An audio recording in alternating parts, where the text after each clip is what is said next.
oleh rekan saya. Baik, selanjutnya ada ekspansi. Ekspansi adalah salah satu bentuk dari brachial plexus palsi, di mana kelumpuhan pada lengan yang disebabkan oleh adanya cedera pada kelompok saraf lengan atas, khususnya C5 dan C6 yang merupakan bagian dari plexus brachialis. Cedera ini menyebabkan kelemahan dan kelumpuhan pada otot deltoid, otot bicep brachi, otot brachialis, dan otot brachioradialis.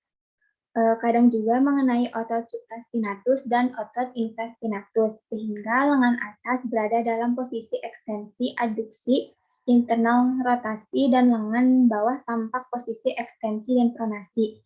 Dengan kata lain, akibat cedera saraf, otot-otot anggota gerak atas pun ikut terganggu, sehingga sering diperlukan pemeriksaan elektromiografi untuk mengevaluasi seberapa luas otot yang mengalami kerusakan.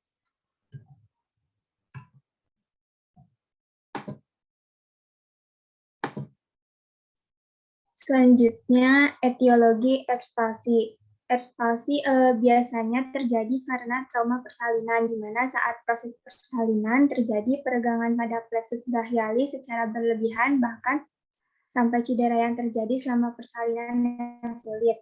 Menurunkan bahu dengan gerakan yang berlawanan dan kemiringan tulang belakang menyebabkan peregangan pada akar saraf servikal dari plexus brachialis.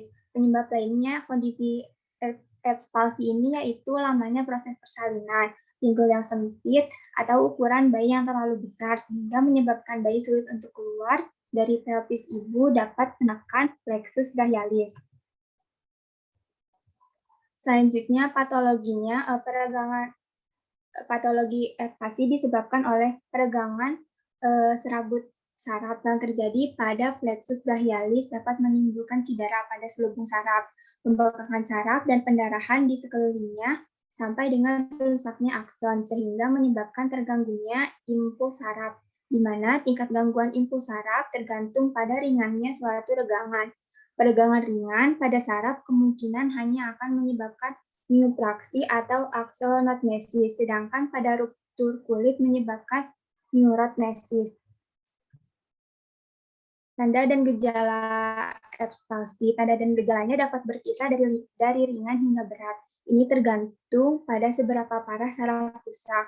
Bagi beberapa orang, saraf hanya bisa meregang. Bagi yang lain, sarafnya sobek atau terputus. Jika saraf meregang, brachial plexusnya cenderung bersifat jangka pendek. Biasanya menjadi lebih pulih dengan cepat dengan sendirinya. Jika saraf sobek, cedera brachial plexusnya akan lebih serius. Jika saraf hanya sebagian robek, mereka mungkin dapat tumbuh kembali. Tetapi jika cederanya terlalu serius, akan menyebabkan banyak jaringan parut, serabut saraf mungkin tidak tumbuh kembali untuk mencapai otot. Yang pertama, tanda dan gejalanya yaitu lemah atau lemas pada bagian lengan, terkadang pergelangan tangan dan tangan, lalu posisi lengan, pergelangan tangan atau tangan yang tidak normal seperti lengan berputar ke dalam atau pergelangan tangan dan tangan menekuk ke bawah, menekuk siku karena persendiannya sangat kencang, kemudian kesulitan menggerakkan lengan, pergelangan tangan dan tangan, atau kesulitan mengendalikan gerakan. Lalu rasa sakit di lengan atau tangan, mati rasa atau kesulitan merasakan lengan atau tangan, dan masalah dengan posisi atau pembentukan bahu karena otot lemah atau tidak seimbang. Manifestasi klinis ekspalsi dapat dilihat dari berupa tidak adanya respon motorik yang normal pada otot-otot ekstremitas atas, seperti tidak adanya refleks menggenggam dan refleks moro-asimetris. Ekspalsi sangat bervariasi karena bergantung tidak hanya pada sifat cedera itu sendiri, tapi juga pada umur pasien dan jenis prosedur yang dilakukan. Namun agak sulit untuk menentukan diagnosis otot yang mengalami kelumpuhan pada bayi karena bayi belum dapat melakukan apa yang diperintahkan.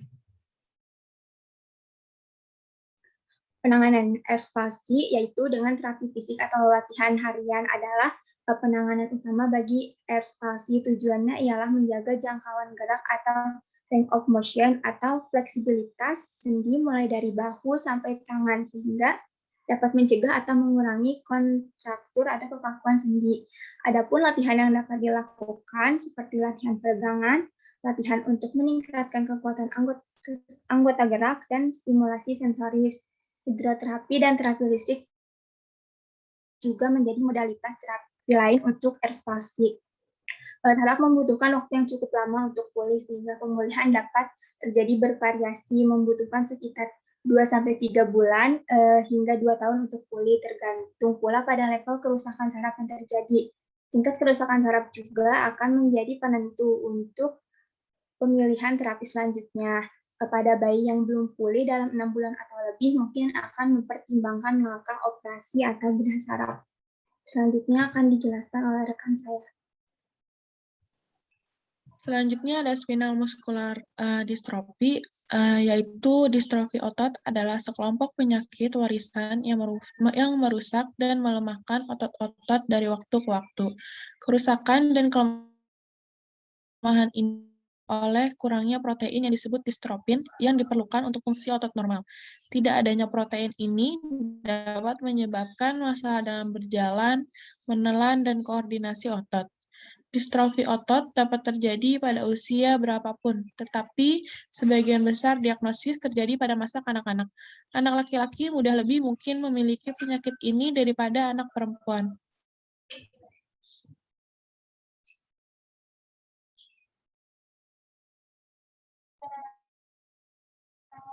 Prognosis untuk distrofi otot tergantung pada jenis dan tingkat keparahan gejala. Namun, sebagian besar individu dengan distrofi otot memang kehilangan kemampuan untuk berjalan dan akhirnya membutuhkan kursi roda. Tidak ada obat yang diketahui untuk distrofi otot, tetapi perawatan tertentu dapat membantu. Jenis spinal muscular dystrophy itu ada lebih dari 30 jenis distrofi otot yang bervariasi dalam gejala dan tingkat keparahan. Di antaranya yaitu yang pertama distrofi otot Duchenne. Jenis distrofi otot ini adalah yang paling umum di kalangan anak-anak. Mayoritas individu yang terkena dampak adalah anak laki-laki. Sangat jarang bagi anak perempuan untuk mengembangkannya. Gejala-gejalanya meliputi kesulitan berjalan, hilangnya refleks, kesulitan berdiri, postur tubuh yang buruk, penipisan tulang, skoliosis yang merupakan kelengkungan tulang belakang yang abnormal, gangguan intelektual ringan, kesulitan bernafas, masalah menelan, kelemahan paru-paru dan jantung. Yang kedua ada distrofi otot Becker. Distrofi otot Becker mirip dengan distrofi otot Duchenne, tetapi kurang parah. Jenis distrofi otot ini juga lebih sering mempengaruhi anak laki-laki. Kelemahan otot sebagian besar terjadi di lengan dan kaki Anda, dengan gejala muncul antara usia 11 dan 25. Gejala lain dari distrofi otot Becker termasuk berjalan di jari kaki, sering jatuh, kram otot, masalah bangun dari lantai. Yang ketiga ada distrofi otot bawaan. Distrofi otot bawaan sering terlihat antara kelahiran dan usia 2. Ini adalah ketika orang tua mulai memperhatikan bahwa fungsi motorik dan kontrol otot anak mereka tidak berkembang sebagaimana mestinya. Gejalanya bervariasi dan mungkin termasuk gejala lain dari distrofi otot bawaan termasuk kelemahan otot, kontrol motorik yang buruk, ketidakmampuan untuk duduk atau berdiri tanpa dukungan, skoliosis, kelainan bentuk kaki, kesulitan masalah pernafasan, masalah penglihatan, masalah ucapan, dan gangguan intelektual. Yang keempat ada distrofi otot myotonik, yang juga disebut sebagai penyakit Steiner atau distrofia myotonika. Bentuk distrofi otot ini menyebabkan myotonia yang merupakan ketidakmampuan untuk mengendurkan otot-otot setelah mereka berkontraksi. Myotonia eksklusif untuk jenis distrofi otot ini. Distrofi myotonik dapat mempengaruhi otot wajah, sistem saraf pusat, kelenjar adrenal, jantung, tiroid, mata, dan saluran pernapasan. Selanjutnya dilanjutkan. Selanjutnya ada facioscapulohumeral atau FSHD. Facioscapulohumeral muscular dystrophy juga dikenal sebagai penyakit Landauer-Dejerin, yaitu jenis distrofi otot ini mempengaruhi otot-otot di wajah, bahu, dan lengan atas. FSHD dapat menyebabkan kesulitan mengunyah atau menelan, bahu miring, dan penampilan seperti sayap dari tulang belikat. Yang keenam ada distrofi otot distal. Distal distrofi otot juga disebut distal myopati, yaitu mempengaruhi otot-otot di antaranya lengan, tangan, betis, dan kaki.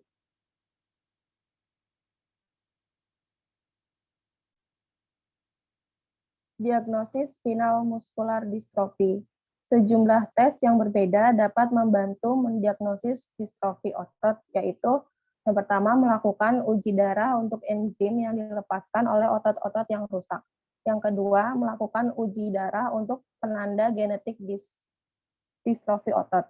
Yang ketiga, melakukan uji elektromiografi pada aktivitas listrik otot menggunakan jarum elektroda yang memasuki otot.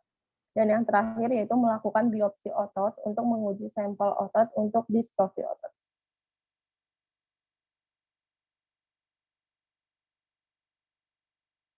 Selanjutnya ada penanganan spinal muscular dystrophy. Saat ini tidak ada obat untuk distrofi otot, tetapi perawatan dapat membantu mengelola gejala dan memperlambat perkembangan penyakit.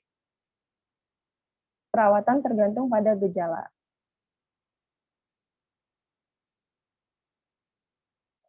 Yaitu obat kortikosteroid yang membantu memperkuat otot dan kerusakan otot lambat, dibantu ventilasi jika otot pernapasan terpengaruh.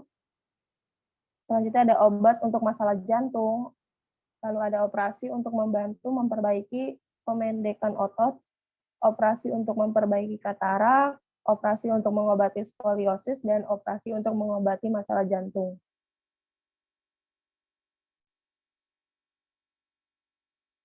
Selanjutnya ada terapi. Terapi telah terbukti efektif dapat memperkuat otot dan mempertahankan jangkauan gerakan menggunakan terapi fisik. Terapi kerja dapat membantu menjadi lebih mandiri, meningkatkan keterampilan sosial, dan mendapatkan akses ke layanan komunitas.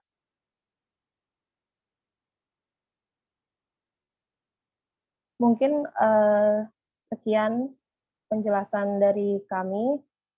Selanjutnya mungkin teman-teman ingin bertanya, dipersilahkan.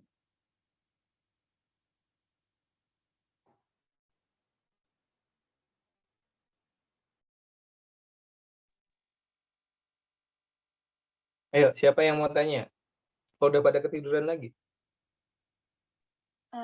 Izin teman-teman, mohon izin bertanya. Perkenalkan, saya Fajariana Pinulia. Mohon izin bertanya kepada kelompok 6. Apakah hibisplasia ini dapat mempengaruhi anatomi dan fungsi organ lain di sekitarnya seperti vertebra? Jika iya, bagaimana prosesnya? Terima kasih.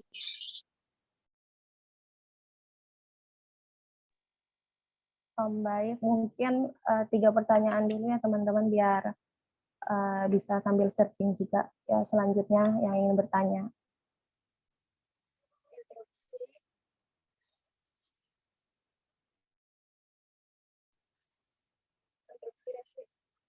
Dengeran nggak suaranya? Pelan Agak sekali itu. kecil sih. Mbak Rahma, pelan suaranya. Oh iya. Sekarang sudah terdengar belum? Udah lumayan. Ya, izin bertanya. Nama saya Rahma Widayanti. Kan di PPT disebutin jika bayi yang terlahir epispalsi itu selama 6 bulan jika tidak ada perubahan akan dilakukan operasi. Nah, apakah jika sudah dioperasi itu akan sembuh total atau tumbuh normal seperti sempurna, atau ada efek yang bisa didapatkan ketika dia tumbuh besar? Terima kasih. Baik. Lalu ada juga pertanyaan dari room chat. Mungkin bisa saya bacakan ya. Maaf, maaf. Pertanyaannya dari Putri Nabila. Maaf sebelumnya saya bertanya melalui room chat karena tidak bisa untuk ngomong. Izin bertanya, salah satu penyebab hip dysplasia adalah genetik. Dari PPT dijelaskan bahwa kalau orang tuanya terkena hip dysplasia, itu kan akan turun ke anaknya. Berarti itu akan terus turun-temurun sampai cucu cicitnya tidak? Apakah itu bisa dihentikan? Dan apakah kalau sudah melakukan operasi akan berhenti hip dysplasianya? Mungkin rekan-rekan kelompok 6 bisa menjawab.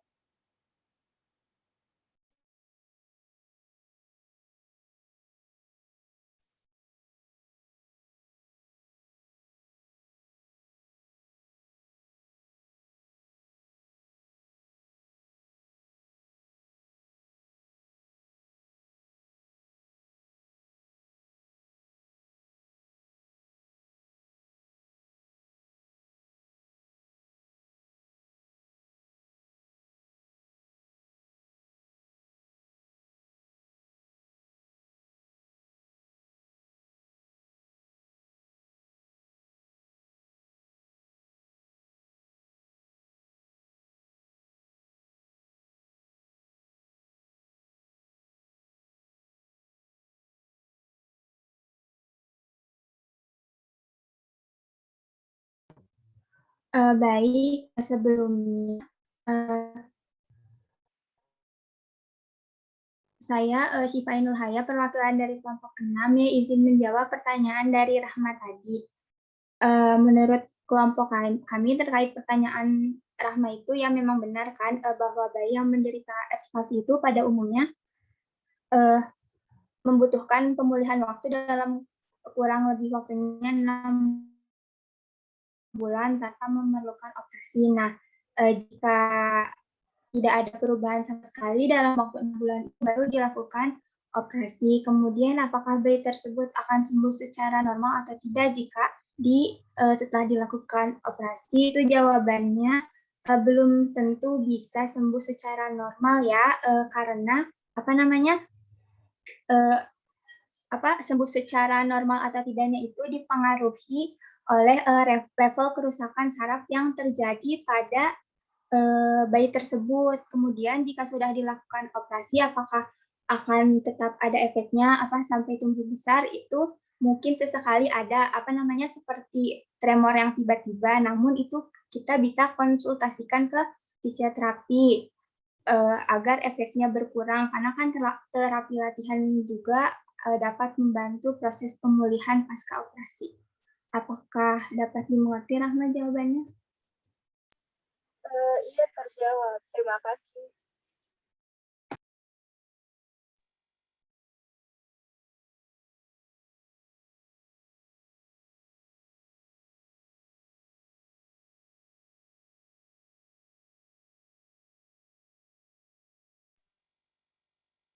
Sudah terjawab semua pertanyaannya? Belum, Pak. Masih ada 2 lagi. Oke. Yang kurang apa tadi? Pertanyaan yang belum dijawab?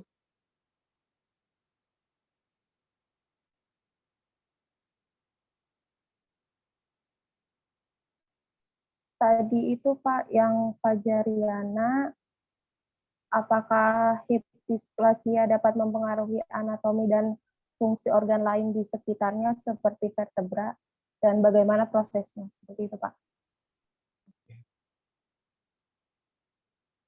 Terus satu lagi? Yang satu lagi itu pertanyaannya, apakah bisa, Pak, apakah kalau orang tuanya terkena hip dysplasia itu akan turun ke anaknya, terus kan akan turun-temurun ke cucu sampai cicitnya ya Pak, dan apakah itu bisa dihentikan, dan kalau sudah melakukan operasi, apakah akan berhenti seperti itu, Pak?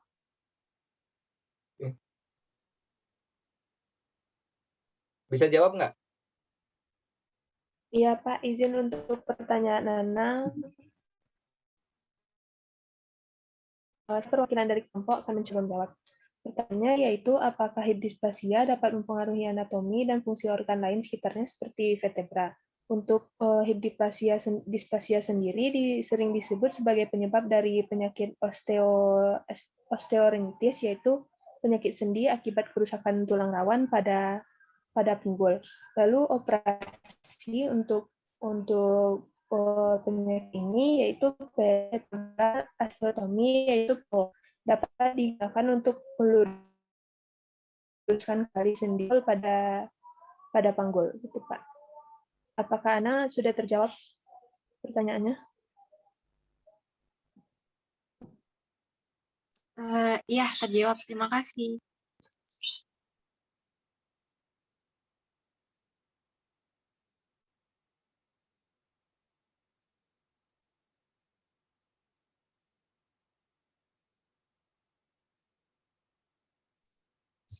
Izin menjawab untuk pertanyaan Putri Nabila. Kan salah satu penyebab hip dysplasia itu adalah genetik dan akan turun-menurun ke anak, cucu, dan cicitnya. Apakah itu bisa dihentikan dan apakah kalau sudah melakukan operasi akan berhenti?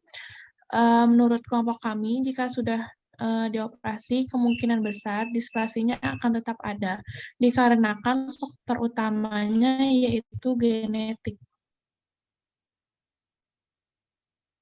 Bagaimana Putri Nabila? Ya, izin menambahkan ya. Kalau hip dysplasia yang disebabkan oleh faktor genetik itu tidak bisa dihentikan, namun bisa dicegah. Jadi pada saat ibunya mengandung, sebaiknya dipastikan dulu apakah ibunya mengalami seperti keluhan pada kehamilannya, seperti kehamilannya susang atau oligohidramnion. Nah, jika ada, maka itu tuh dikonsultasikan ke dokter kandungannya agar dapat ada penanganan awal untuk proses persalinannya. Kemudian pada saat setelah bayi lahir ada juga pencegahannya seperti membedong dan menggendong dengan baik, memakaikan bayi dengan pakaian yang ramah untuk pinggul serta karsit kan. Nah, lalu apakah jika dioperasi akan tetap ada, itu tergantung pada level saraf di pinggul yang terkena seperti itu. Apakah terjawab pertanyaannya?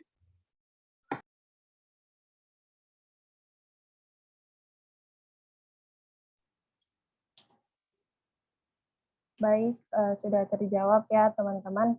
Dan mungkin ada tambahan atau koreksi juga dari Pak Ganes, dipersilahkan Pak.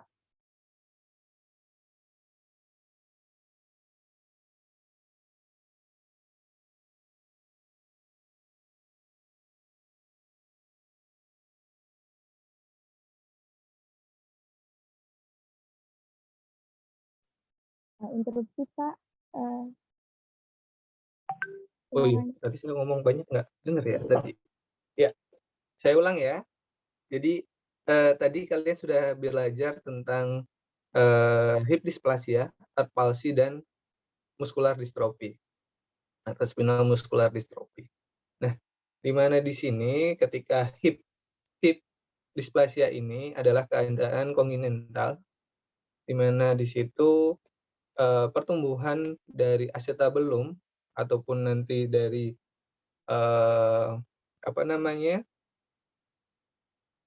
ataupun dari femurnya, kepala femurnya, kaput femurnya itu tidak berkembang secara maksimal. Nah, pada dasarnya di sini kalian tahu posisi dari hip itu sendiri harusnya merupakan sendi yang paling stabil. Gitu. Dia posisi perubahan center of gravity, di mana di situ dia nggak menupang secara tegak lurus tetapi semi miring, ya. Kalau kalian ingat anatominya, Sehingga di situ Tuhan menciptakan kita dengan posisi yang ball and socket dengan hampir 2/3 lingkaran dari acetabulum. Nah, itu seharusnya merupakan sendi yang paling stabil di tubuh kita. Ya. Nah, maka dari itu ketika ada gangguan perkembangan baik di kaput femur ataupun di acetabulumnya, itu bisa menyebabkan hal ini. Misalkan acetabulum, pembentukan acetabulum tidak sempurna. Dia nggak mencapai 2/3 lingkaran yang seharusnya. Nah, itu kan menyebabkan cekungan, sisi cekungan dari acetabulum itu tidak bisa mencakup sempurna dari kaput femur. Nah, itu juga bisa menyebabkan dislokasi ini lebih mudah terjadi. Nah, selanjutnya ketika kaput femur itu juga berkembangnya tidak maksimal, itu dia lebih kecil dari seharusnya, itu juga bisa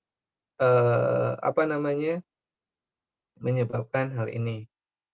Nah, pokok bahasannya sebenarnya adalah di dislokasi hipnya, gitu ya. Karena pada dasarnya hip dysplasia itu penyebabnya adalah apa tadi? Yang utama tadi udah disebabkan udah disebutkan pertama kali.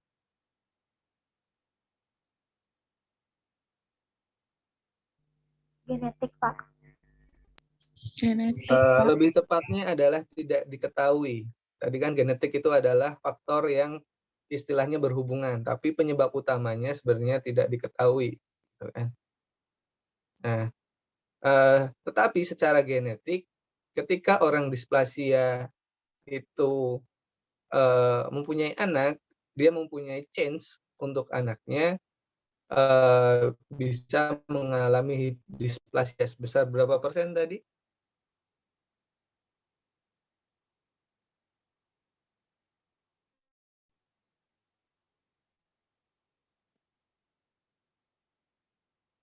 Sebesar berapa? Sekitar 10-15%. Itu chance yang bisa diturunkan ke anaknya. Nah, selanjutnya apa sih peran kita sebagai fisioterapi gitu kan? Nah, peran kita sebagai fisioterapi di sini adalah sebagai deteksi dini untuk adanya hip dysplasia. Bagaimana cara mendeteksi dininya? Tadi ada nggak? Tanda gejalanya coba dibuka lagi share. Sorry tadi pas awal-awal saya ada telepon, jadi mungkin nggak pas dengerin. Bisa di-share lagi itunya?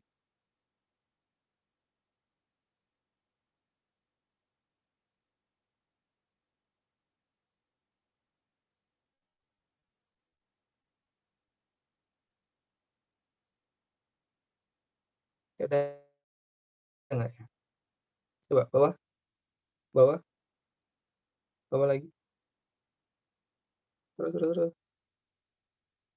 Oh, di situ coba. Ada nggak di situ? Kalian tulis nggak? Tanda gejala? Naik lagi? Oh, nomor 20, nomor 20, nomor 20. Hah? Oh, orpalsi ya? Naik lagi, sorry. 11. Kayak 11. Nah, 11 coba. Ah, tuh 11.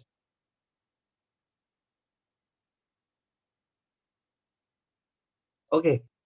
Jadi mungkin ada yang belum terlihat di sini. Tanda gejala hip dysplasia sebenarnya ketika masih bayi bisa terlihat perbedaan panjang tungkai antara kedua tungkai dari bayi.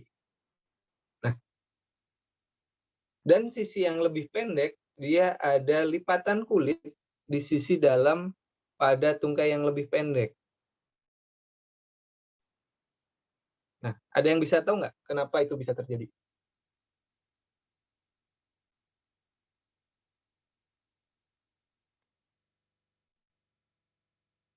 Interupsi, Pak. Iya, Izin menjawab ya Pak, kalau menurut saya. Tapi kalau salah maaf. Nggak apa-apa. Kalau menurut saya kenapa di salah satu bagian kaki yang lebih pendek itu bisa ada lipatan dari kulit itu kan karena sendi di panggul sama kaki kan ball and socket ya Pak. Jadi pas dia posisinya nggak pas tuh jadi ada lipatan kulit yang harusnya rata karena posisinya pas itu jadi karena nggak posisinya yang nggak pas jadi kan ada kayak cekungan atau lubang gitu Pak. Jadi membuat posisi kulit yang harusnya rata jadi lipat-lipat gitu kalau menurut saya. Jadi benar, hampir benar. Mbak siapa tadi? Melin Pak. Melin. Oke. Hampir benar Mbak Melin. Jadi posisinya gini. Ketika ball and socket ini kan posisi, kelihatan nggak sih? Ini ngeblur. Ini gimana cara ngilangin blurnya? Bentar.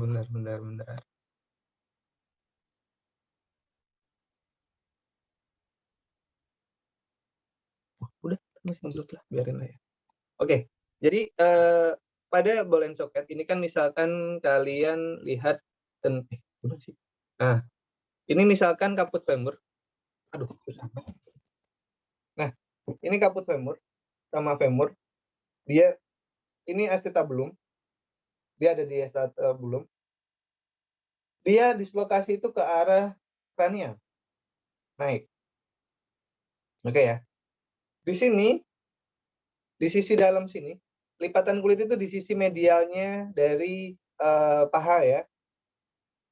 Ketika panjang kulitnya tadi yang harusnya misalkan ya kan panjangnya di sini ketika dia tarik pada posisi normal itu misalkan itu 20 cm. Lokasi di situ akan ada pengurangan panjang, ya kan? Nah, di situ menyebabkan panjangnya yang harusnya maksimal dia akan memendek gitu kan. Nah, di sini ada terjadi penumpukan kulit yang bisa terjadi. Makanya ketika kita lihat di situ ada seperti lekukan-lekukan kulit gitu. Nah, di sisi dalamnya. Gitu ya. Jadi ketika kita melihat kita kan sebagai seorang fisioterapi nih kalau ada seseorang dengan gangguan perkembangan pasti kan biasanya dikonsulkan ke kita ya sebagai orang-orang dokter-dokter apapun itulah tenaga kesehatan lain itu dikonsulkannya ke fisioterapi ataupun okupasi terapi. Nah, peran kita di sini adalah ketika itu belum terdeteksi kita bisa melakukan bisa mendeteksi hal tersebut dan bisa memaksimalkan penanganan untuk displasia ini. Hip dysplasia ini. Bagaimana sih caranya mendeteksi? Tadi kan udah dijelasin tadi ya. Ada apa tadi? Diagnosisnya. Coba buka di diagnosis. Nah, di sini disampaikan di sini ada ultrasonografi, ronsen dan MRI. Saya kira ketika dia udah sampai di situ dia akan ini diagnosa medis yang paten ya, maksudnya pasti dilakukan. Nah, tapi sebelum sampai di sini itu ada 2 pemeriksaan yang mungkin bisa kita lakukan. Namanya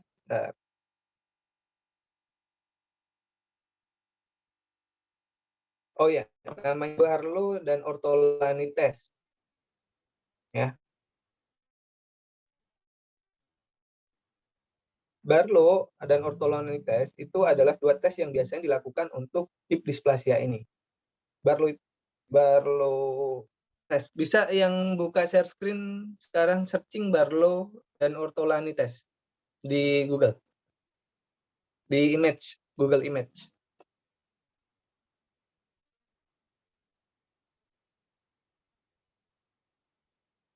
Nah, sekalian menunggu ya, mungkin saya jelaskan dulu. Jadi Barlow test dan Ortolani test itu adalah 2 tes yang dilakukan untuk mendeteksi hip dysplasia ini. Tetapi kalian lakukan ketika kalian melihat gejalanya ya. Maksudnya misalkan kalian lihat nih ada perbedaan panjang tungkai yang pertama. Oh, ada perbedaan panjang tungkai. Terus kalian raba kalian palpasi kok sisi apa namanya, sisi femurnya lebih menonjol gitu kan, trochanter majornya lebih menonjol gitu kan. Nah, berarti kan di situ ada indikasi, di situ ada dia dislokasi di hipnya. Pergerakannya tidak maksimal. Nah, di sini kalian bisa lakukan tes Barlow and Ortolani test. Barlow itu kalian akan paksa sendinya untuk dislokasi. Ortolani adalah untuk reposisinya atau mengembalikan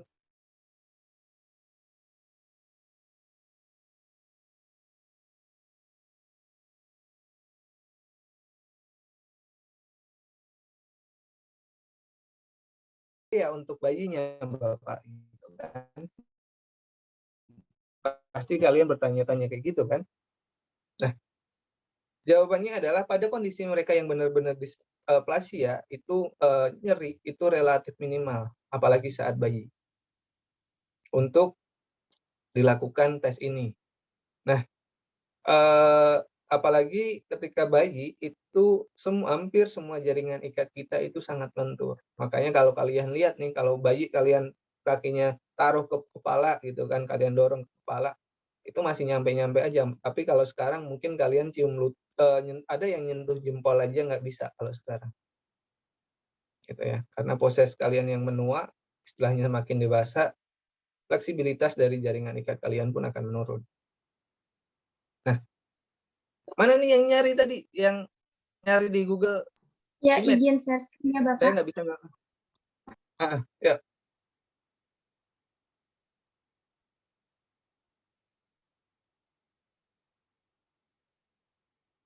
Sebentar ya, Bapak, masih loading. Ya, nggak apa-apa.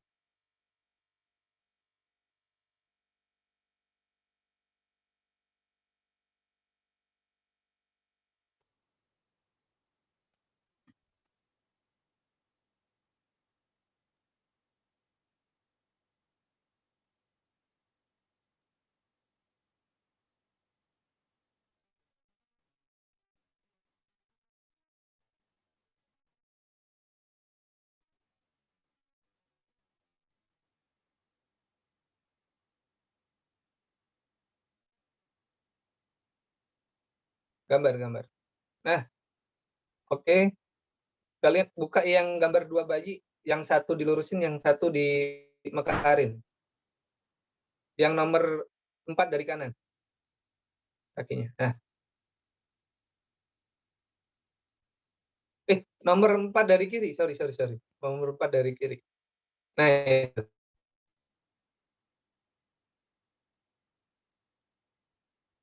Nah, posisinya seperti ini ya. Jadi, ketika kalian akan bagaimana cara melakukan tesnya tadi, untuk tes Barlow sendiri itu adalah tes untuk melakukan dislokasi. Kalian provokasi untuk dislokasi. Posisinya itu ini misalkan kedua paha. Sorry ya, kayak pakai headset karena saya juga nggak bisa nyontoin pakai kalian model di sini. Kelihatan nggak? Ini kaki kalian mepet kan? Yang kalian sendi hip yang kalian lakukan aduksi. Kalian lakukan aduksi. Terus berikan sedikit tekanan dengan jempol. Jadi posisinya kalian pegang seperti ini. Sedikit berikan tekanan ke arah lateral dengan jempol. Dan kalian dorong perlahan ke arah kranial atau ke arah atas. Gitu ya. Itu adalah tes Barlow. Nah, jika terjadi dislokasi, kalian akan merasakannya. Ada bisa berbentuk seperti bunyi glek kalau istilahnya kalian menggeserkan benda yang posisinya dari cekungan, misalkan cekungan, terus dia ngelewatin kayak apa namanya, perasaannya kan akan kayak ngelewatin polisi tidur, terus turun lagi. Itu yang kerasa. Mungkin kalian bisa bayangin ya. Jadi ada perasaan tertentu seperti kita bisa menggeser, tapi di situ ngelewatin sebuah kayak polisi tidur, gitulah gampangannya. Nah, ada tarikan sedikit ke medial terus tahu klek gitu, masuk lagi. Nah, itu sebenarnya bukan masuk lagi, tetapi dia lepas dari acetabulum dan keluar. Itu perasaan yang timbul. Nah, selanjutnya ortolani ketika dia udah posisinya, kalian lihat kalau posisinya dia udah dislokasi, ada perbedaan panjang tungkai, berarti yang dilakukan ada ortolaninya. Nah, ketika ortolani, di situ perbedaannya kalian melakukan gerakan secara abduksi dari pahanya. Nah, terus kalian tekan trochanter mayor untuk bisa masukkan kaput femur kembali masuk ke acetabulum. Itu yang harus kalian lakukan.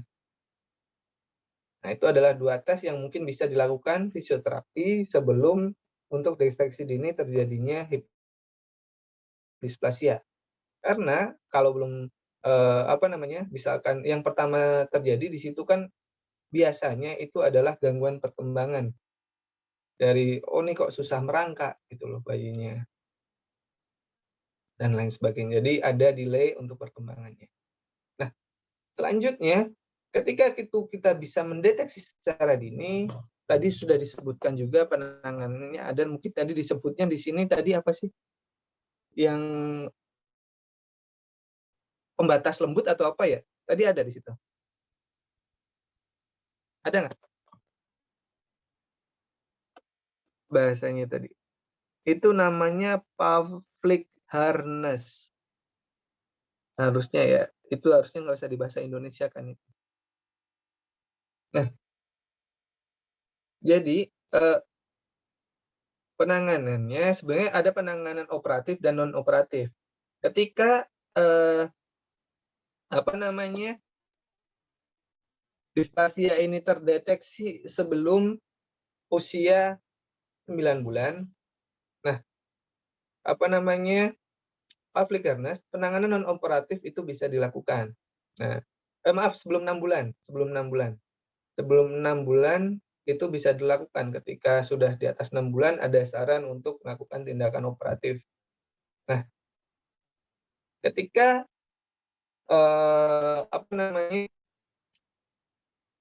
bisa dideteksi 6 bulan, sebelum 6 bulan itu penanganan menggunakan Pavlik harness itu disarankan karena tingkat keberhasilannya adalah 90%.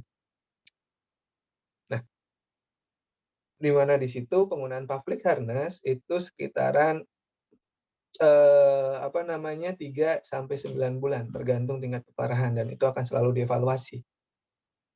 Nah, bentuknya seperti apa? Tadi ada nggak? Mbak siapa nih yang presentasi, siapa sih tadi? Syifa. Ada nggak? Iya, Bapak, kenapa? Gambarnya ada nggak? Di PPT? Kalau nggak ada coba dicari. Iya. Ya, tidak ada gambarnya, Pak. Iya, ada. Coba dicek. Dicariin dulu di Google Image biar teman-teman lihat. Tulisannya PAVLIK harness. Pavlik harness.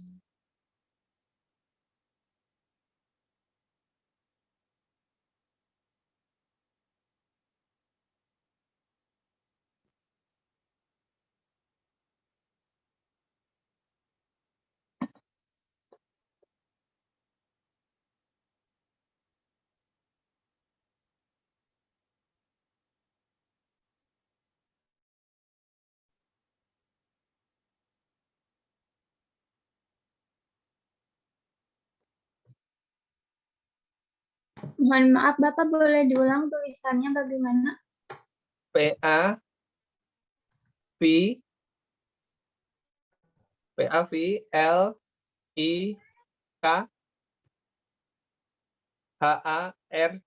HARNESS.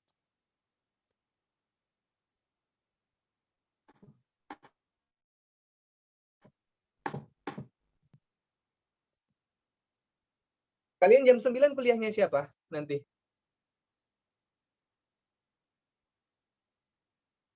Izin menjawab, Pak. Jam 9 nanti sama Bu Zahra, Pak. Sama Bu Zahra. Kalau Bu Zahra biasanya on time. Nah, ini adalah bentuk Pavlik harness, di mana di situ sebenarnya pasien atau bayi itu dipaksa dalam posisi semi abduksi, fleksi. Nah, Di situ agar menjaga posisi hip tetap pada tempatnya. Nah, ini dilakukan 3 sampai 9 bulan, bisa 3 sampai 9 bulan. Nah,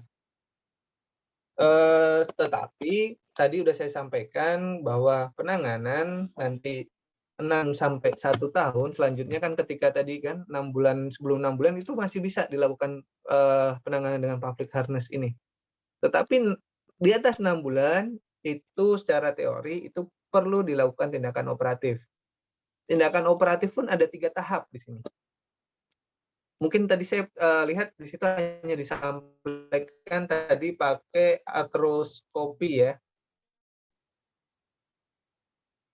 Nah, tapi di sini sebenarnya kondisi apa namanya, untuk operasinya, tindakan operatifnya ada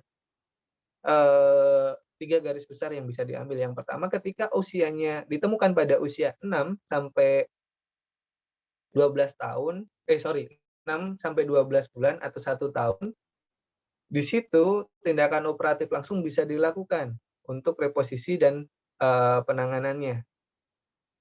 Tetapi ketika usia 1 sampai 3 tahun, di situ secara teori itu perlu dilakukan traksi dulu, baru bisa dilakukan apa namanya, operatif, tindakan operatif. Jadi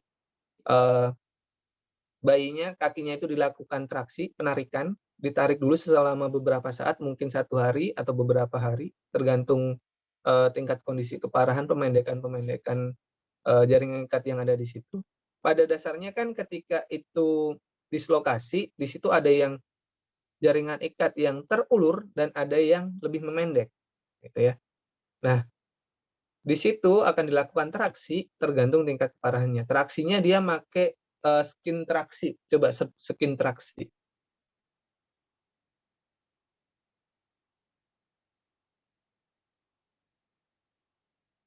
Bisa di-close tadi, tinggal set aja.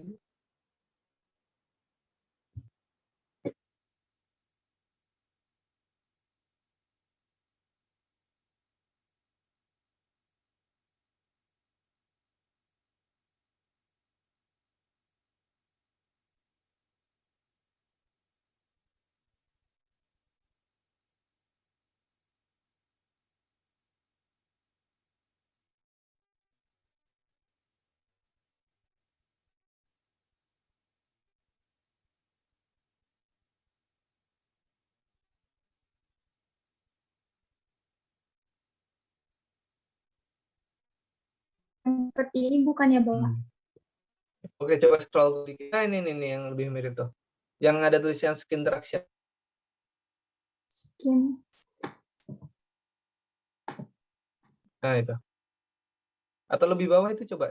Ya, itu dulu nggak apa-apa dibuka dulu. Nah, jadi kurang lebih seperti ini. Kaki kalian. Kaki bayi yang mengalami displasia itu akan diberikan sejenis perekat.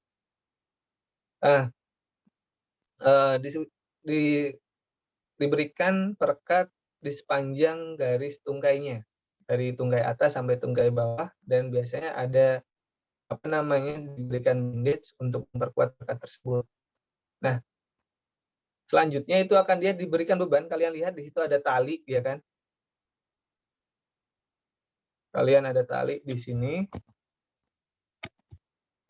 Di sini ini kan ada perekat di sini ya, kalian lihat perekat sepanjang garis merah ini. Terus di situ ada tali. Di situ yang di sini harusnya di sini ada beban. Nah, ini akan dievaluasi panjangnya udah ada pertambahan panjang seberapa banyak, gitu kan. Nah, setelah dirasa cukup barulah tindakan operasi bisa dilakukan. 1 sampai 3 tahun. Nah, tetapi ketika pasien itu lebih dari 3 tahun, tindakan operatif yang disarankan adalah penggantian sendi hip atau total hip replacement. Jadi keseluruhan dari hip itu diganti menggunakan metal, sendi palsu, gitu ya. Itu yang kondisi untuk apa namanya, hip dysplasia. Maka dari itu deteksi dini pada displasia itu sangat penting. Nah, kita tahu sendiri tadi ketika itu semakin lama, tingkat keparahannya juga lebih tinggi, gitu. Tadi, selain itu, bagaimana tadi mungkin kan ada yang tanya ya tadi, kalau displasia itu dibiarkan terus nanti, efeknya apa pada jaringan sekitar? Tadi ada yang tanya seperti itu kan. Yang pertama di situ akan terjadi sendi palsu. Jadi posisi kaput femur yang selalu menekam dari pelvic, dia kan di sisinya di atasnya acetabulum, ya kan? Nah, di situ terjadi penekanan, terus di situ bergerak lama-lama di pelvic itu akan terkikis, di situ akan timbul sendi palsu. Di mana di situ lama-lama sebenarnya bisa bergerak, tetapi di situ akan memberikan efek jangka panjang yang mungkin berat bagi penderitanya. Yang pertama tadi, ada nggak efeknya gitu kan. Yang pertama kan ketika di situ dia udah nggak pas pada acetabulum, dia akan lepas di sisi yang lebih atas. Otomatis panjang tungkainya itu berbeda. Benar atau benar? Iya kan? Nah, ketika panjang tungkai berbeda, otomatis di situ kita itu punya mekanisme tubuh untuk menjaga keseimbangan.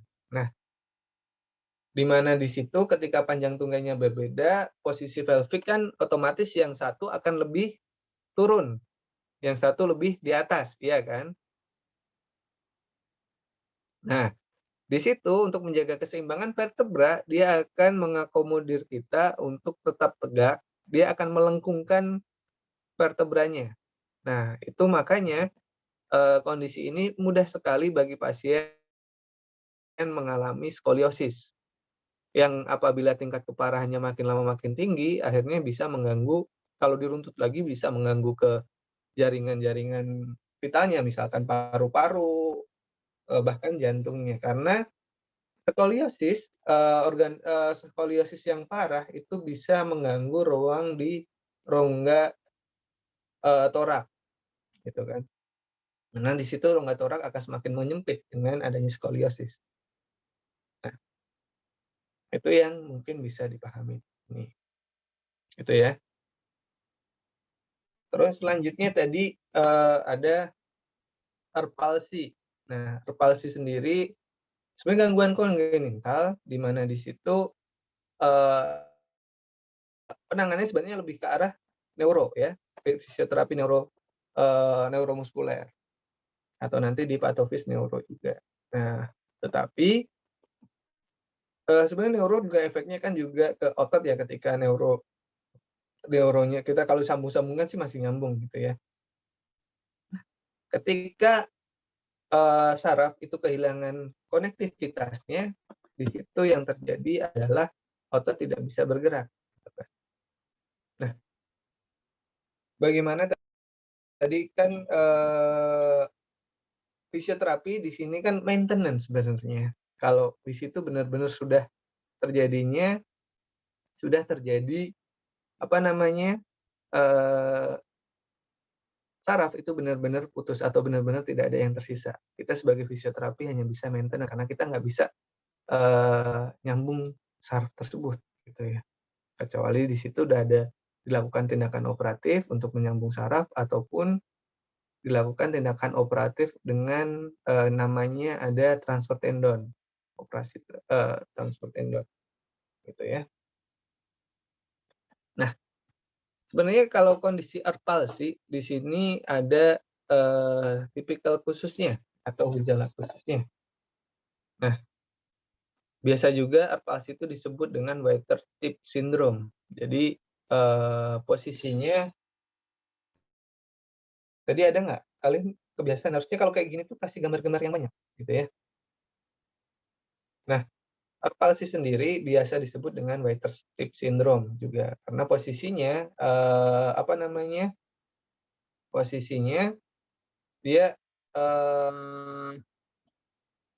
posisinya kan dia ada kita bisa gambarin posisi ada sedikit rotasi dan tangan cenderung dia sekitaran kayak drop hand posisinya seperti ini, dia kayak orang minta tip dari belakang, makanya bisa kadang disebut dengan waiter tip syndrome. Nah, selanjutnya di situ yang terkena adalah C5, C6. Nah, yang perlu kita lakukan nanti ketika kalian akan belajar, nanti kayak ketemu lagi sama saya deh di UFT Muskulo. Di situ ada namanya tendon transfer, operasi tendon transfer. Nah, itu adalah bagaimana kita memaksimalkan dari tendon yang masih punya persarafan dipindah ke tendon yang menggantikan fungsi tendon yang fungsinya hilang. Nah, untuk penanganannya, palsi sendiri kalau non operatif nanti akan lebih banyak di FT Neuro. Jadi saya nggak pengen terlalu banyak ngobrol di sini. Nah, selanjutnya adalah di muskular distrofi. Tadi banyak sekali ya di situ jenis-jenisnya, gitu ya kan. Nah, muskular distrofi di sini kondisinya di situ kan namanya muskular distrofi, spinal muskular distrofi. Di mana di situ lama-lamaan otot itu mengalami penurunan fungsinya. Dan bahkan yang lebih parah di situ ketika itu kan jenisnya ada banyak ya. Mungkin saya garis bawahi, intinya di sini adalah ketika otot itu mengalami penurunan fungsi ketika itu udah dari lahir, makanya kan benar-benar dari bawaan. Nah, pengalaman penurunan fungsi ini bisa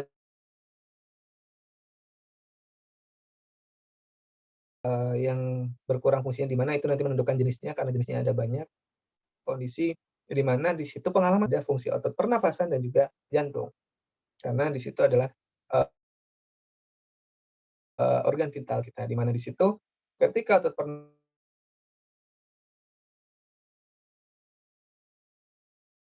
pernapasan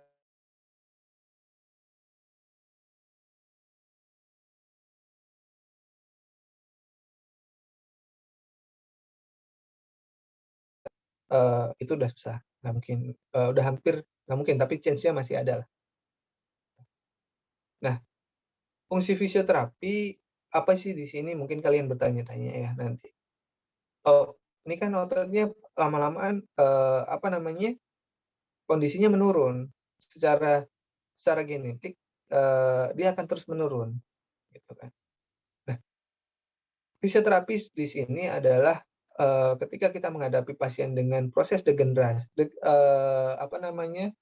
progresivitas penurunan kemampuan seperti ini, baik nanti apapun kondisinya ya, itu adalah untuk menjaga pasien itu agar penurunannya tidak secara drastis. Jadi fungsi kita adalah memperlambat terjadinya penurunan fungsi. Bagaimana caranya, Pak? Nah, kebetulan otot manusia itu sebenarnya adalah makhluk adaptif, di mana di situ apapun yang kita berikan ke tubuh itu bisa dilakukan adaptasi. Seperti halnya otot, ketika kita latih, dia akan melakukan peningkatan fungsinya. Nah, pada kondisi distrofi memang terjadi penurunan fungsi di situ. Tapi ketika kita melakukan latihan, kita akan mengimbangi pengurangan tersebut dengan penguatan. Tahu nggak maksud saya? Belum masuk. Ya, jadi gini, latihan itu akan menambah dari kekuatan. Misalkan ya, ini kita bicara kekuatan dulu. Latihan itu menambah kekuatan dan proses dari patologis dari distrofia itu akan mengurangi kekuatan. Itu analoginya seperti halnya ketika kita punya ember yang isinya air. Ember isinya air itu adalah otot, airnya itu adalah kekuatannya.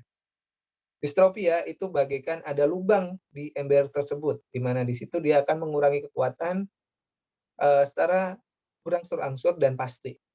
Nah, di situ kita akan melakukan latihan penguatan dengan analogi, kita akan memberikan air untuk menambah isi dari ember tersebut. Nah, walaupun kita nggak bisa, pada dasarnya lubang ini adalah lubang yang nggak bisa dihentikan. kecuali dalam prosesnya dia menutup sendiri. Nah, ketika itu kita tambahkan terus-menerus, di situ proses lubangnya, walaupun ada lubang pengurangan, kita akan tetap bisa menjaga kekuatan dari jaga isi dari ember tersebut, gitu kan. Itu analoginya, gitu ya. Mungkin ada yang mau tanya?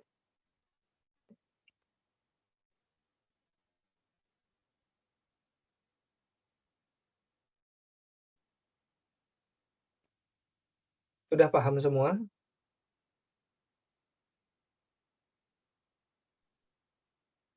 Interupsi, Pak. Ini gimana nih? Ya. Ya, perkenalkan, Ya. nama saya Askia Zahra. Izin bertanya, Pak. Kan biasanya kalau pada muskular distrofi kan banyak pasiennya ini kesulitan menelan ya, Pak. Kayak mengunyah, menelan gitu. Itu biasanya Ya. latihan yang diberikan oleh fisioterapi itu dalam bentuk apa ya, Pak? Gimana? Makasih, Pak. Oke. Jadi, kalau bertanyanya misalkan, apa namanya, dengan kesulitan menelan ya, tapi nggak semuanya pasien dengan muskular distrofi itu ada kesulitan menelan ya, tergantung keparahannya ya.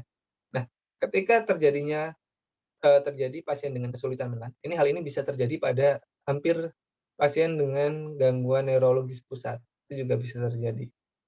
Nah, ketika pasien gangguan menelan, pada dasarnya, saya ingatkan dulu, itu bukan tugas fisioterapi. Itu tugasnya nanti ada namanya terapi wicara. Nah, kita bisa rujuk ke terapi wicara. Tapi di sini kan nggak semua daerah nanti ada terapi wicara gitu kan. Kita akan kesulitan rujuk. Nah, bagaimana caranya? Nah, yang jelas ada namanya alat fisioterapi yang namanya elektromiografi tetapi superficial. Di sini dia menempel di kulit. Ada kita punya alatnya EMG. Bisa ditambahkan di situ kalian bisa stimulus pada otot-otot di sekitaran penelan di sini. Stimulasi. Banyak sekali. Tapi untuk lebih pastinya sebenarnya kita harusnya merujuk pasien tersebut ke terapi bicara. Itu ya Mbak Askia. Yang jelas bagaimana caranya itu pasien sebenarnya dia tahu caranya menelan. Cuma dia posisinya menurun dan kita harus memaksimalkan hal tersebut. Latihannya bagaimana? Latihan seolah-olah dia menelan. Tetapi kita bisa evaluasi dengan menempatkan EMG superficial di sisi-sisi otot dari dari sisi tenggorokan. Kenapa? Sebenarnya pasien itu bisa menelan, tapi dia lupa caranya, hampir kayak lupa. Jadi ini gimana susah banget. Gitu. Nah, evaluasinya tadi dengan EMG kita bisa melihat ini dia udah pas belum bagaimana cara penggerakan ototnya untuk menelan. Itu ya. Terima kasih, Pak. Oke, nanti iya. Saya tambahkan lagi. Jadi EMG nanti ada dua, ada superficial, ada yang needle.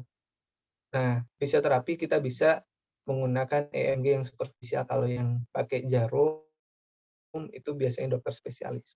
Kita yang pakai superficial dan kita punya alatnya. Kalau kalian tuh udah dapat sumber fisik belum sih? Udah ya? Udah sumber fisik. Kalian udah praktek belum sih sama saya? Izin menjawab, Pak. Untuk praktek sumber fisik kemarin itu diajar oleh Pak Arfian, Pak. Oh iya, dulu saya titip Pak Arfian ya. Iya. Ya udah. Oke.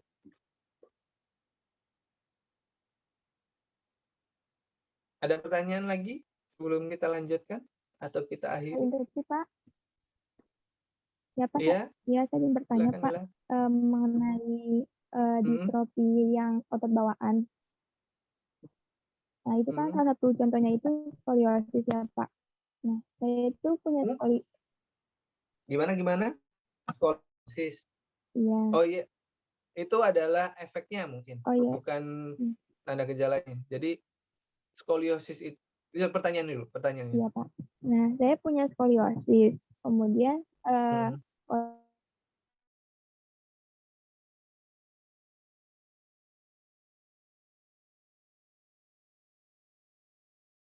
membesar gitu, Pak. Itu maksudnya itu gimana?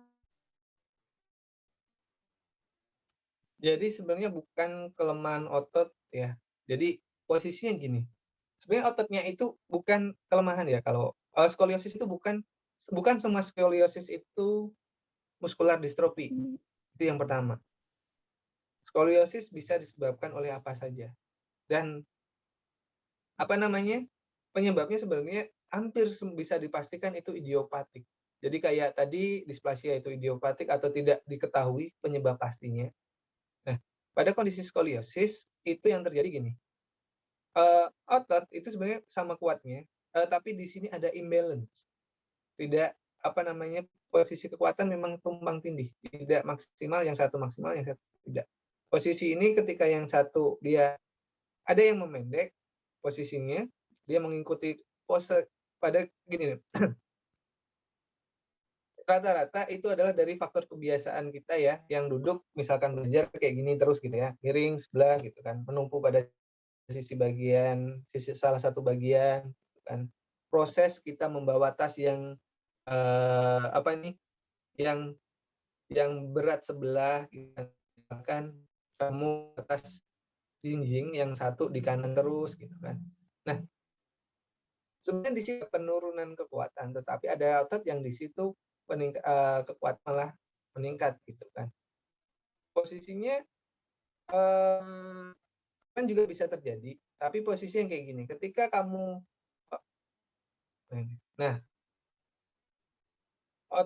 vertebra ini menunggu ke sini, sisi yang sini itu dia memanjang dan kekuatannya stagnan, sama, sebenarnya hampir sama kekuatannya. Nah, ketika kamu luruskan, posisi kamu membungkuk gitu kan, dia lurus. Di sini otot yang lebih panjang, otomatis dia dengan kekuatan yang hampir sama, dia akan lebih akumulasi volumenya lebih tinggi, iya kan? Benar nggak? Sisi yang di sini lebih tinggi akumulasi volumenya. Makanya di sini dia lebih tebal atau lebih menonjol ketika kamu membungkuk. Gitu. Dan di sini kondisinya malah dia terstretching. Makanya di sini dia lebih ototnya, gitu ya.